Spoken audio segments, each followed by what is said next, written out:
खण्डमण्डलाकारं व्याप्तं येन चराचरं तत्पदं दर्शितं येन तस्मै श्रीगुरुवे नमः।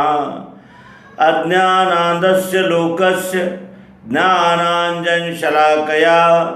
चक्षुरुन्मीलितं येन तस्मै श्रीगुरुवे नमः। अध्यात्म विश्व विज्ञान यूट्यूब चैनल के सभी प्रेमी पाठक, आचार्य, गुरुजन, सब्सक्राइबर्स, शेयरकर्ता, हमारे सहकारी और हमारे यानी जिसे कहा जाता है कि हमारे YouTube चैनल को देखने वाले और प्रतिक्रिया देने वाले हमारे परम प्रिय मित्रों का हम इस अंक में हार्दिक स्वागत समादर करते हैं। मित्रों, आप किसी से भी पूछिए, किसी से भी,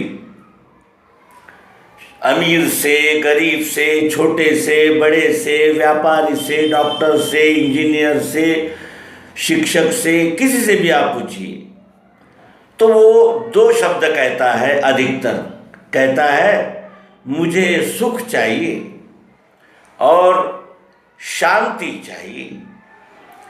सुख चाहिए और शांति चाहिए।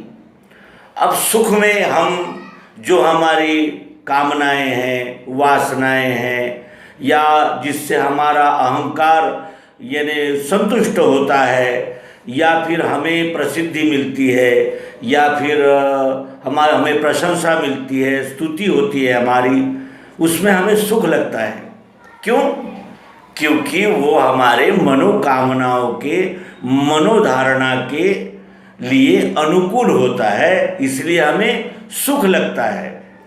लेकिन हर सुख के पीछे कोई न कोई दुख की छाया बनी ही रहती है, चाहे वो इंद्रिय सुख हो, मन का सुख हो, बुद्धि का सुख हो, अहंकार को अच्छा लगने वाला सुख हो, कोई भी सुख हो, लेकिन उसके पीछे दुख की छाया होती ही है।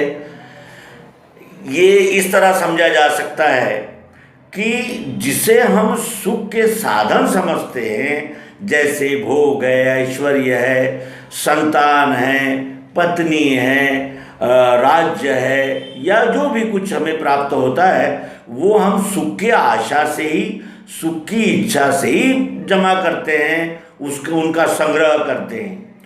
लेकिन ऐसा कोई कह सकता है कि इन संग्रह की हुई वस्तुओं ने हमें सदैव सुख ही दिया है?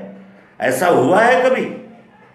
जो आज मीठा बोल रहा है, कल उसकी स्वार्थ पूर्ति न हो तो वो भी कड़वा कहने लगता है, कड़वा बोलने लगता है। जो संपत्ति हमें आनंद अभी दे रही है, वो आगे चलकर विवादों में फंसकर हमें दुख भी दे सकती है। यानी जो भी हम सुख को प्राप्त करने के लिए करते हैं, उसके पीछे किसी न किसी प्रकार की दुख की छाया रहती ही है। तो फिर सुख किसे कहा जाए? वो यानी निर्मल सुख मिलेगा कहाँ? वो सुख को पाने का क्या कोई मार्ग है जो अबाधित हो, सदैव हो, अखंड हो? ऐसा कोई सुख का मार्ग है? और वही सुख का मार्ग सद्गुरु देते हैं, इसीलिए उनकी इतनी महिमा है। श्री संत ज्ञानेश्वर महाराज कहते हैं कि मैंने अपने हृदय पर उस सद्गुरु के चरण कमल की स्थापना कर दी है, जो अखंड सुख का स्थान है।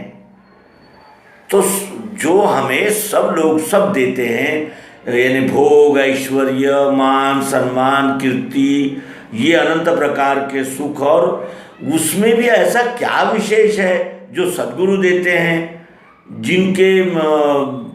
जिनके उपदेश को प्राप्त करते ही हमें अखंड सुख की प्राप्ति होने लगती है?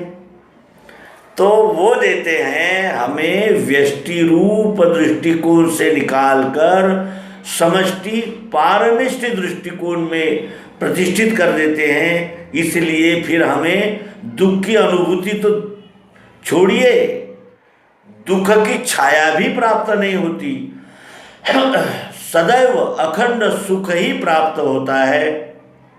ऐसी अद्भुत किमया, अद्भुत जादूगरी उस सद्गुरु के उपदेश में है, जो हमें सर्वांग योग से प्राप्त हो जाता है। क्षर अक्षर पुरुषोत्तम, इस त्रिपुटी का लय जब स्वस्वरूप में हो जाता है, मैं ही संपूर्ण विश्व हूँ, मैं ही विश्व हूँ। क्योंकि जो विश्व में है वो यहाँ है, जो यहाँ है वही विश्व में है। विश्व से ही उत्पन्न हुए हैं सारे जीव, विश्व में ही रहते हैं और विश्व में ही उनका लय हो जाता है।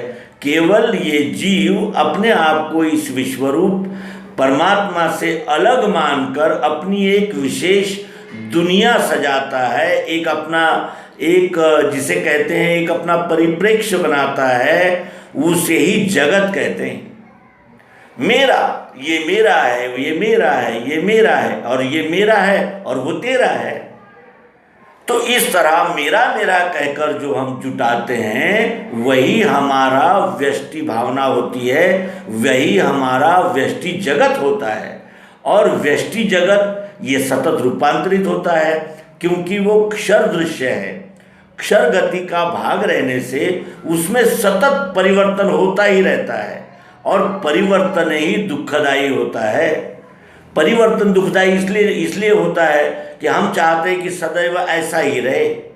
जब सुख मिलता है तो हम उस सुख के साथ चिपक जाते हैं और ऐसा मान बैठते हैं कि ऐसा ही सदैव रहेगा। लेकिन क्षरगति एक क्षण भी स्थिर नहीं रहती, तो फिर ये दृश्य अगले ही पल कैसा होगा ये भी नहीं कहा जा सकते। जो शरीर हमें युवावस्था में इतना आनंद और इतनी स्फूर्ति और इतना, यानी जिसे कहते हैं कि प्रसन्नता देता है, यही शरीर जब जर्जर हो जाता है, जब बुढ़ापा आता है और जब शरीर ये अनेक प्रकार की बीमारियों से घिरने लगता है, तो यही शरीर हमें दुख देने लगता है। क्यों? क्योंकि अब परिवर्तन हो गया है, वही परिस्थितियां नहीं रही, परिवर्तन हो गया है। तो सुख, अखंड सुख, ये दो भाव है। सुख जो क्षणिक है, जो हमें विषयों से मिल जाता है, अनेक यानी जिसे कहते हैं कि क्रियाओं से मिल जाता है, लेकिन अखंड सुख हमें इनसे नहीं मिल सकता, क्योंकि ये क्षणिक है। और क्षणिक सुख भी उसी अखंड सुख के स्रोत से आता है। क्षर क्या है? अखंड सुख के जो स्रोत है उनसे होने वाला एक प्रगट दृश्य है।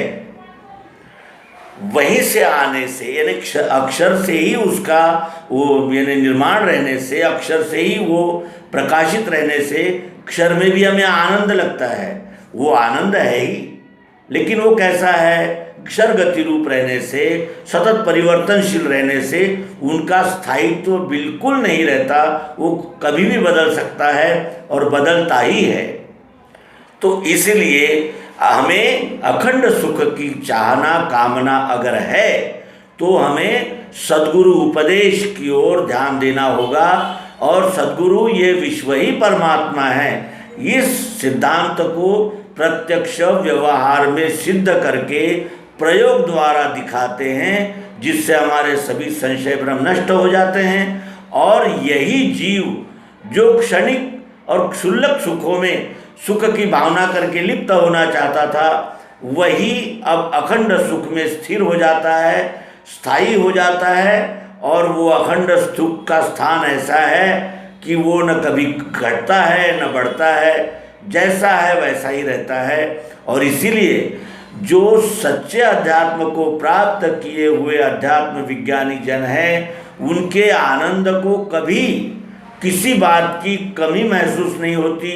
वो यानी उनका जो सुख है वो बाह्य परिस्थिति पर अवलंबन न रहते हुए वो सदैव स्थायी और जिसे कहा जाता है कि अबाधित रहता है। इसीलिए उस अखंड सुख का अगर अनुभव लेना है तो वो केवल सद्गुरु के चरणों में सद्गुरु युक्ति द्वारा प्राप्त होने वाला ही बोध है। ये कहते हुए यहाँ सुख शीर्षक से इस अंक का समापन करेंगे। नर्मदे हर, सद्गुरु भगवान की जय।